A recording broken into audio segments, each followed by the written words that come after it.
common element in the universe is hydrogen. I went to public school. They didn't talk much about hydrogen, or maybe they did, and I was too busy looking at the girls with the big booties. So let me backtrack and retract and deal with what is hydrogen. Let me check on y'all. See how's everybody doing.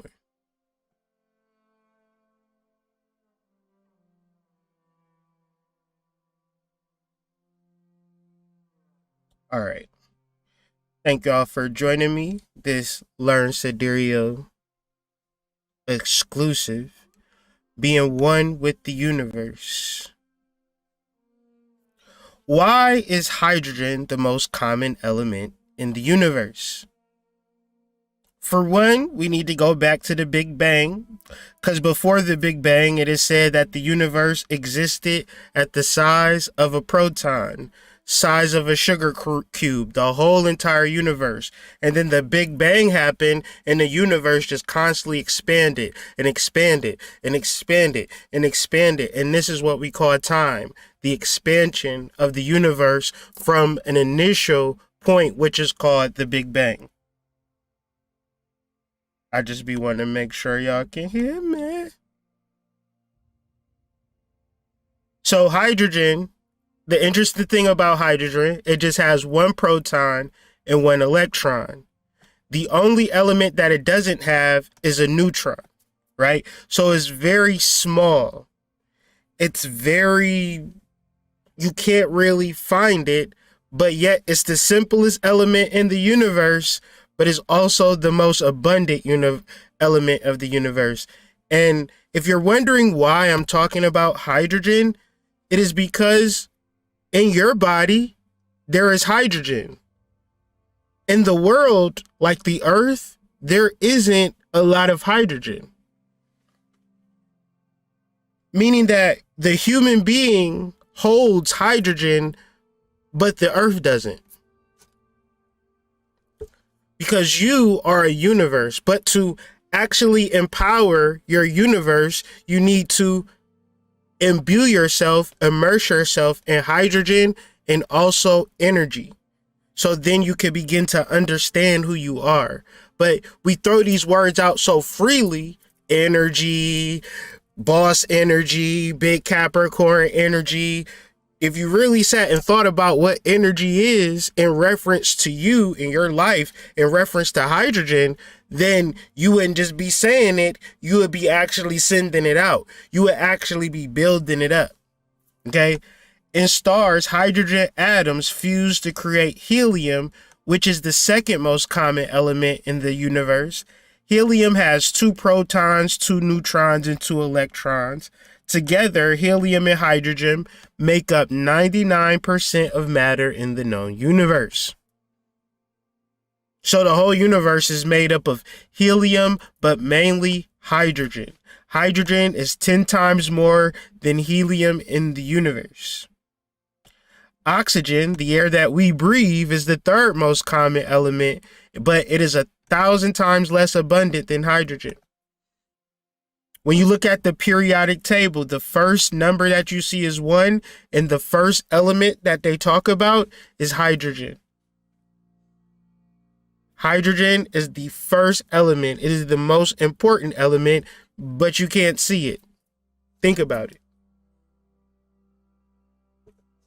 I'm just setting the table. Don't give up on me yet. Think about that. The most abundant element in the world that you can't see, but is matter and is real. The more I started to study this, the more I said, this is extremely spiritual. Let me do some more research. In the human body, the most common element by weight is oxygen, followed by carbon and hydrogen.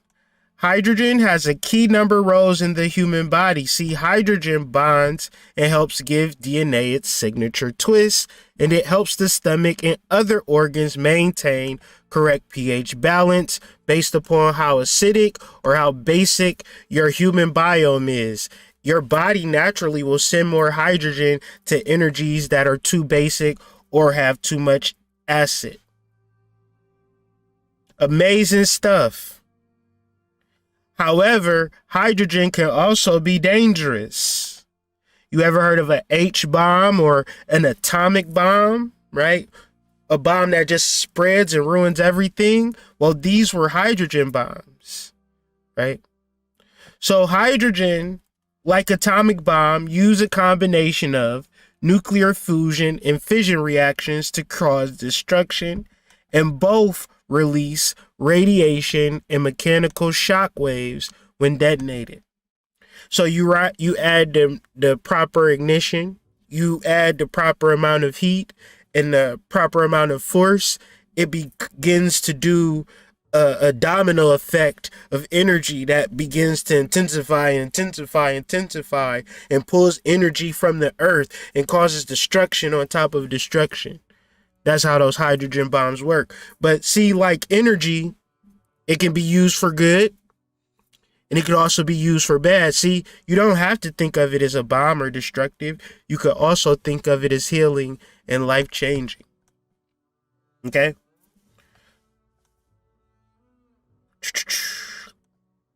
I got this from this spiritual website, and I just want to read something for y'all. The concept of God is different for various people. The basic common thoughts prevalent in all religions is that God is everywhere. He neither dies nor is born and is present in everything that we interact with. Taking a scientist's point of view, hydrogen is the most common of elements. It is present everywhere and cannot be destroyed or created. Does this mean that God is hydrogen? That is the question. When you begin to do the study on hydrogen, you start to see, oh, maybe that this is what people were talking about when they were talking about God, and also relating it to the stars. But we are learning that we are one with the universe. So the more that you begin to think about this, the more that you begin to meditate on this, the more simpler, the more expansive your life becomes, the more narrow-minded you become in reference to yourself and who you are, or where you came from, or where your ancestors come from, the more harder your life is going to be, because that is the energy that you are sending out.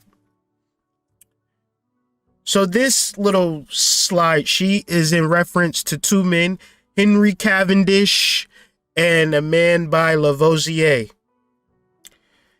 Henry Cavendish isolated a gas that he called inflammable air because it burned readily.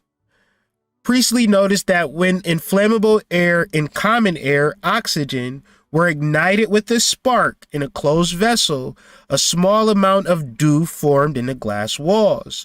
When Cavendish repeated this experiment, he found that the dew was actually water. So what they thought was maybe when you combine hydrogen and oxygen, you get water. But before this, people thought that water was the pure element.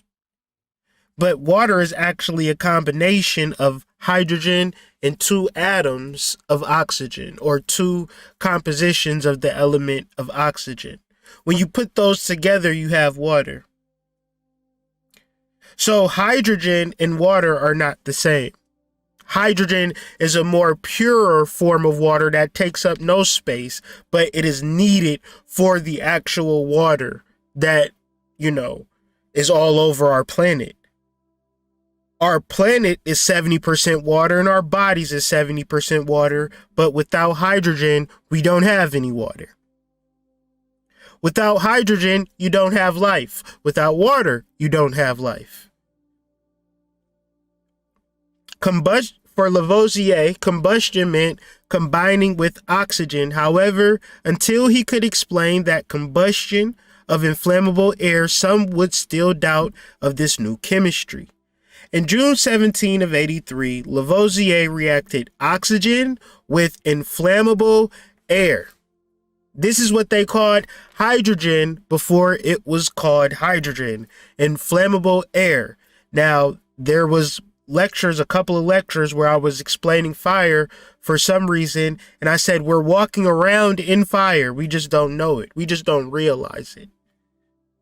We just don't understand that hydrogen is fire and it could be water, is the basis of all life, planetary life. It is the basis of all energy and travel. I'll explain. He correctly concluded that water was not an element, but a compound. This is why on the periodic table, you don't see water on there. You ever notice that? You see hydrogen, you see oxygen, but you don't see water because water is not an element. Water is a compound of elements.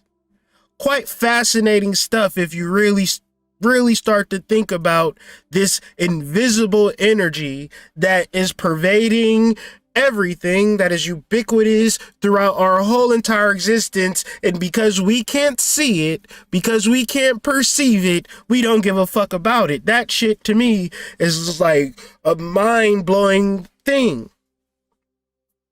But then we want to be successful, right? We want to live the best life possible, yet and still the information is right under our nose, literally. To support his claim, Lavoisier decomposed water into oxygen and an inflammable air, meaning that you know how water evaporates. What does water evaporate into? The base form of it. The hydrogen and the oxygen and the different forms of probably many different elements when you get to a smaller compositional level. However, now that the composition of water was known, the last objection regarding Suzuwa. So this is science, but now I want to flip it into a religious understanding.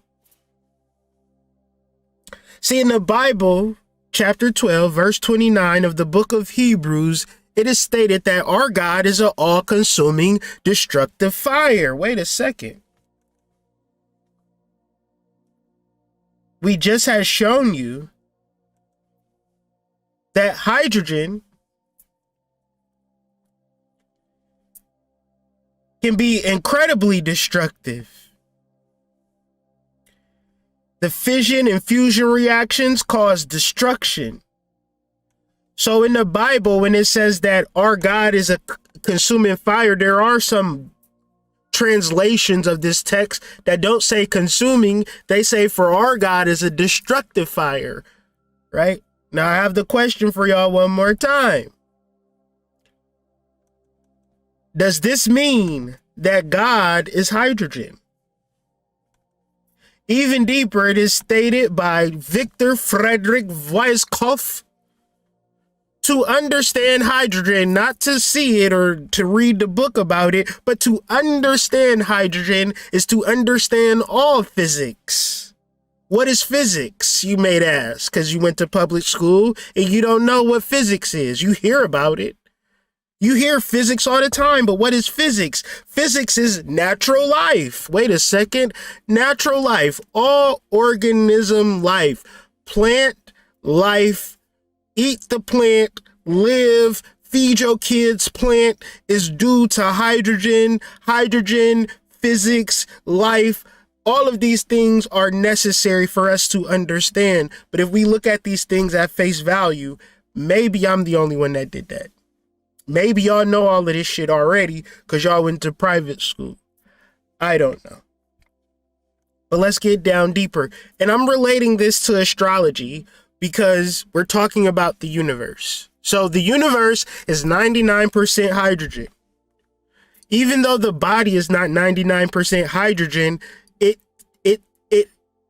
creates it allows for cells to absorb vital nutrients for it to sustain itself. And this is cellular life from one-celled organisms. They need hydration. People like me and you, it is not like we want hydration. We need it. Okay? Hydration is provided to us by hydrogen. It's like drinking tap water versus drinking spring water. One is hydrogen positive, one is hydrogen negative. So you can drink tap water all day and you'll throw up and get sick because your cells did not get anything from that. However, when you drink spring water or highly alkaline water, depending on the, they can just slap that on the label now.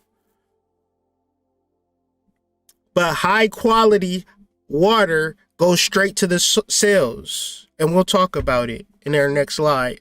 But let's just keep it astrology, right? Because I'm telling you, I'm explaining to you energy. So when people say to you, well, why should we care about Venus or Mercury retrograde?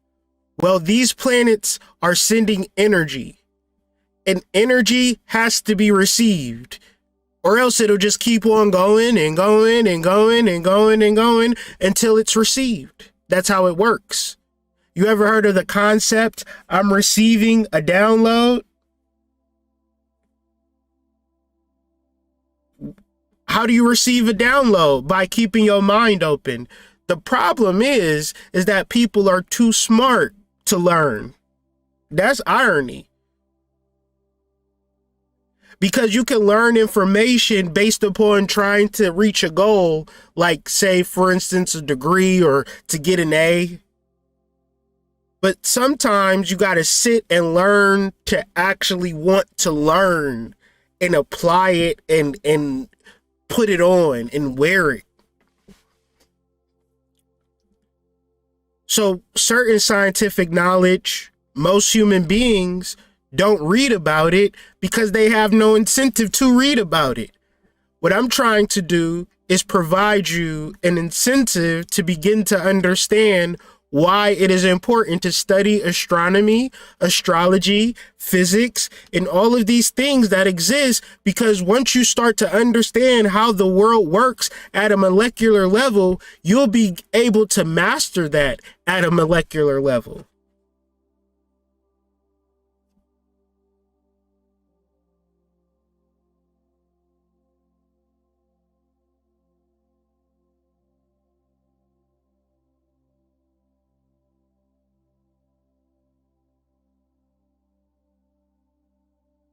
Hydrogen is the first element of the periodic table. The most important function of hydrogen in the human body is to keep you hydrated. Water is made up of hydrogen and oxygen and is absorbed by the cells of the body. Therefore, it is a crucial element which is used not in our body, but also as a fuel in military weapons, etc. How did that work? Y'all, please tell me how that works. It's fuel in your body, but it also can be used in military weapons. What are you really? How powerful are you really at an energetic level? What are they not telling you about you? Is my question. This article deals with the importance of the function of hydrogen in the human body. Let's do some plot points. And then we'll talk about energy. But this lecture consists of two parts: hydrogen and energy. And as I present hydrogen and energy, the next level is when I talk about astrology. Therefore, it begins to hopefully make more sense and you're able to receive it more clearly, because you understand that it's nothing for Venus to send energy down to Earth, because it has a people on this planet that is conscious of it, that is aware of it, that have been aware of it for centuries. Every morning at 5 a.m., you could wake up and bear witness to Venus, and your ancestors did the same thing. That energy, if you could bear witness to a planetary body and see it and feel it and understand it as the evening star, as the morning star, it means something. It means something. It may mean different things to different people, but it definitely means something at an energy level, because this is how you explain energy. Light travels through the universe like a football down an open field. But you know how a football eventually drops down to the ground or somebody catches it? The universe has a way, or a wormhole effect, that it'll just persistently keep the football floating in air until something stops it. Now, a rock could stop it, probably not. But generally, the only thing that can stop energy is a human being. Because a human being, like a plant, has photosynthesis. It begins to break down and translate the energy and then make it applicable in the 3D world. We do it quite naturally to the point that we don't even realize how and why we do it because we're so advanced. You are an advanced species. I'll explain. Most of the matter in the universe, whether planets, are mainly composed of hydrogen only. Most of the matter in the universe. Water is a basic resource necessary for survival of any form of life on Earth and is made up of hydrogen and oxygen. Hydrogen is found in sugar, proteins, starches, and fats, which are an important part of the human diet. Hydrogen is an important component of water. Because of water, cells of the body remains hydrated and they help remove toxins from the body. Hydrogen helps in producing energy in the body. It's the energy for me. We consume energy giving food like carbohydrates, which are made up of carbon, hydrogen, and oxygen. Get it? Carbohydrates, carbon, hydrogen, and oxygen. Enzymes present in our body helps in digestion, break food down, complex food, into simpler ones. All of this is due thanks to hydrogen. You can eat some bullshit and hydrogen will break it down into simpler things, get rid of the toxins, so your ass can live. This is why motherfuckers can eat McDonald's and don't kill over. Because of hydrogen. Is hydrogen God? I don't know. Hydrogen is responsible for slowing down the aging process. And of course, this is not all hydrogen does. But I'm just trying to bring you into a mindset of the power of the human body at an elemental, cellular, molecular level. All of these things are happening right now for you. And you got a reason to be sad or feel like you ain't that girl or you ain't that boy. Man,